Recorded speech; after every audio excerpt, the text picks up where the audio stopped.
Patay mo yun. Ganda ka? Ha?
Kain po, kain po. Habang bumubuhos ang ulan at walang katigil-tigil, 2 araw na ho nag-uulan dito sa amin eh.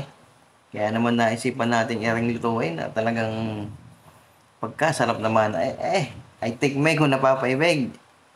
Tara, kain ho.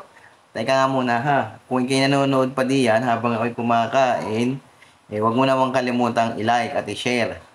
At i-follow na rin ang aking page ha mga kanegosyo.